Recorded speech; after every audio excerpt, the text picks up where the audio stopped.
como surgiu a hierarquia na igreja e como surgiu o título de pastor no protestantismo.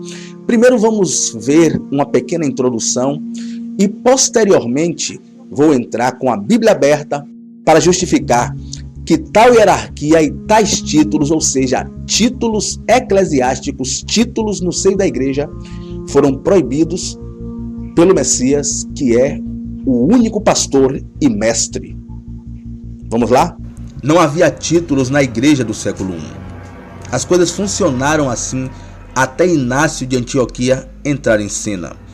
Inácio foi a primeira figura da história da igreja a dar o primeiro passo no escorregadio e decadente caminho da fixação de um líder único na congregação.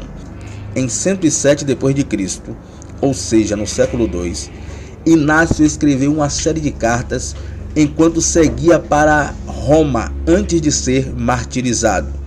Vejam o que ele escreveu em suas cartas. Todos vocês sigam o bispo como Jesus Cristo seguiu o Pai. Ninguém fará qualquer negócio da igreja sem o bispo. Onde o bispo estiver, ali deve estar o povo. Vocês nunca devem atuar independentemente do bispo e do clero. Olhem seu bispo como um tipo de pai. Tudo que o bispo aprova agrada a Deus. Já no século IV, Gregório e Crisóstomo elevaram a norma padrão tão alto no que diz respeito aos sacerdotes que falhar em cumprir a santidade de seu serviço prejudicaria sua posição ou levaria a um estado crítico. Segundo Crisóstomo, o sacerdote é como um anjo. Agora vamos abrir a Bíblia no Evangelho que, segundo a tradição, foi escrito por Mateus. No capítulo 23, vamos ler a partir do verso 8. Mas antes de lermos o verso 8 ao 10, vamos ler o capítulo 23 aqui mesmo e o verso 1. Só para identificarmos a quem o Messias estava falando, a quem ele direcionou tal mensagem.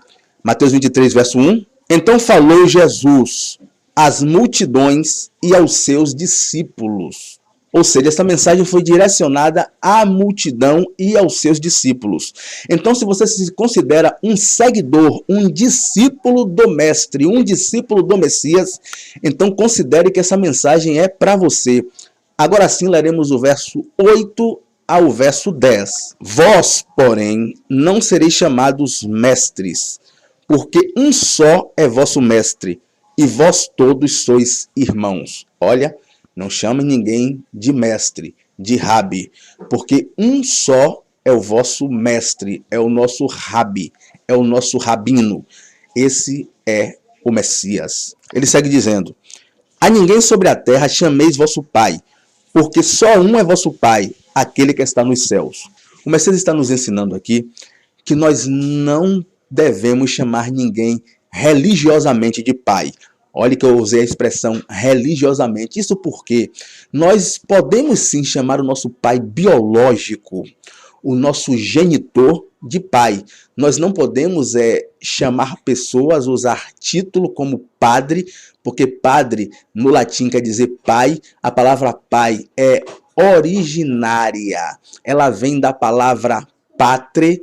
Então ele está dizendo, proibindo que nós venhamos chamar as pessoas de padre, de pai, ou seja, pessoas que exercem ministérios, digamos assim, como acontece na igreja institucionalizada, exclusivamente na igreja católica, onde o sacerdote é chamado de padre, de pai. O versículo 10 diz: nem sereis chamados guias, porque um só é vosso guia, o Cristo. Agora ele está dizendo que ninguém também devemos chamar de guia, porque um só é o nosso guia, a saber, o Cristo. Isto é, ele proibiu a hierarquia no conceito de igreja. Ele proibiu a hierarquia eclesiástica, a hierarquia na igreja, e colocou todos os membros da igreja no mesmo patamar.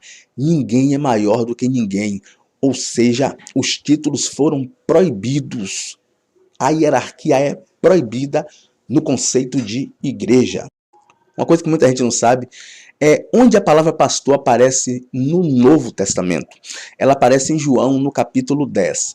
E especificamente em João no capítulo 10, no versículo 16, o mestre diz que haverá, vejam que ele conjuga o verbo no futuro, ele diz haverá um só rebanho e um só pastor. Mas por que ele conjugou o verbo no futuro? Isto porque ele ainda não havia morrido no madeiro. E após a sua morte e ressurreição, agora só existe um só rebanho. Ou seja, os seguidores do Messias, que vieram do judaísmo, se uniram com os seguidores do Messias de origem gentílica, judeus e gentios, seguidores do Messias, um só rebanho e um só pastor, que é o Messias. A palavra grega que aparece nesse texto é a palavra poimê. Mas em Efésios, no capítulo 4, especificamente no versículo 11, abra sua Bíblia em Efésios, no capítulo 4, especificamente no verso 7. Porque a palavra pastor, que é a palavra grega poimê, aparece nesse contexto e a igreja institucionalizada usa esse contexto para sugerir a possibilidade de haver um clero dominante na igreja. E a graça foi concedida a cada um de nós segundo a proporção do dom de Cristo. Por isso diz, quando ele subiu às alturas, levou cativo o cativeiro e concedeu dons aos homens. Preste atenção ao contexto. Ele subiu e concedeu dons aos homens. Vamos ao versículo 11? E ele mesmo concedeu uns para apóstolos, outros para profetas, outros para evangelistas e outros para pastores e mestres, com vistas ao aperfeiçoamento dos santos para o desempenho do seu ministério para a edificação do corpo do Cristo. Como nós vimos, o contexto diz que ele deu dons aos homens. Isto é, esse contexto não dá base para haver um clero dominante na igreja. Esse contexto não dá base para haver uma linhagem superior, para haver uma hierarquia. Entretanto, seguindo a linha de raciocínio do texto, como vimos, está falando que ele distribuiu dons aos homens. Ou seja, apóstolos, pastores, profetas, doutores, evangelistas. Dentro desse contexto, dentro dessa narrativa de Paulo, dessa carta que ele escreveu, a igreja que estava em Éfeso quer dizer dons e não hierarquia, e não título, e não profissão, como nós vemos hoje. Voltando ao que foi dito pelo Messias em Mateus no capítulo 23. Ele é o único pastor e mestre, o Criador é o único Pai, aquele que pode ser chamado de Pai, e nós somos simplesmente irmãos. Isto é, ninguém é maior do que ninguém, ninguém é superior a ninguém, estamos todos no mesmo patamar.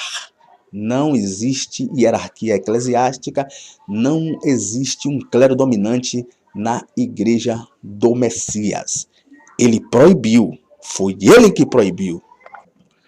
Existe também uma grande dúvida, que é concernente ao texto de Hebreus capítulo 13, especificamente nos versos 7 e 17. Mas qual é a dúvida? A dúvida é concernente ao termo pastor que aparece naquele contexto. Mas quem traduziu, não sei se de forma proposital, mas traduziu erroneamente aquela palavra, porque a palavra grega que aparece ali, tanto no verso 7 de Hebreus 13, quanto no verso 17, é egeomai, palavra correspondente a guia. E quem eram aqueles guias de Hebreus capítulo 13?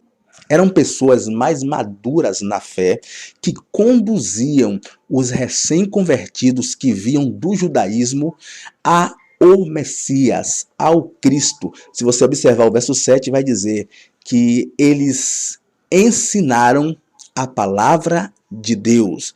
E quem é a palavra de Deus? Não existia uma Bíblia ali. A Bíblia também não é a palavra de Deus. A palavra de Deus é o Messias.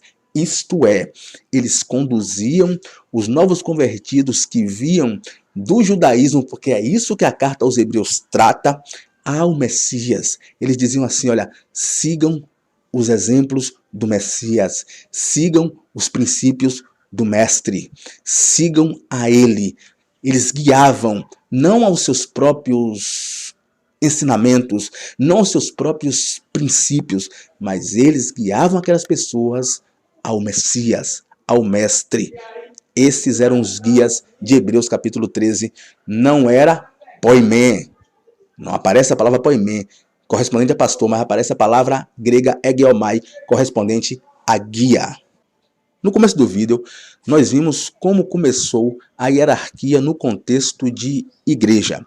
Agora nós vamos viajar mais uma vez na história para nós vermos como começou a hierarquia dentro do protestantismo e como surgiu, de onde veio, qual é a origem do título de pastor.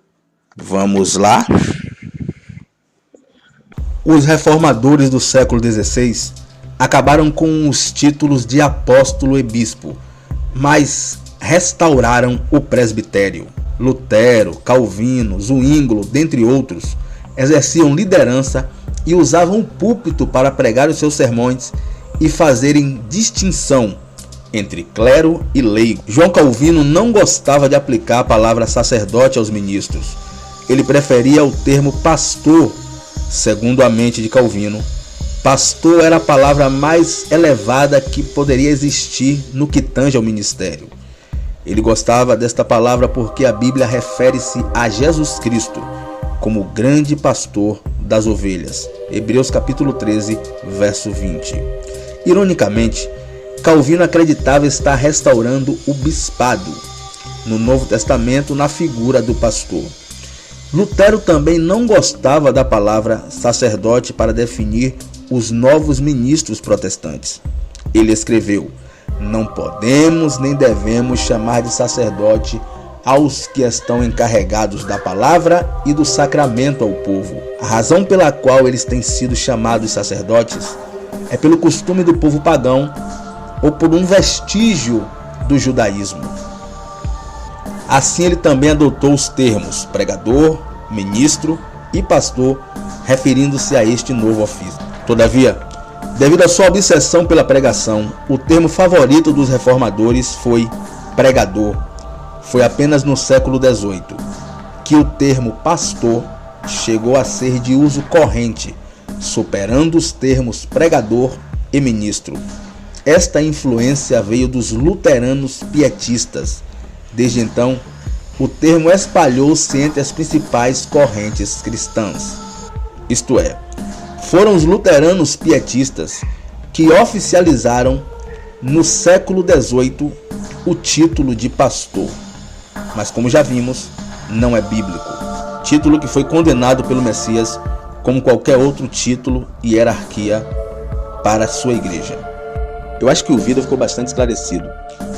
Não existe hierarquia na igreja, não existe títulos eclesiásticos, não existe ninguém maior do que ninguém. Todos nós somos irmãos.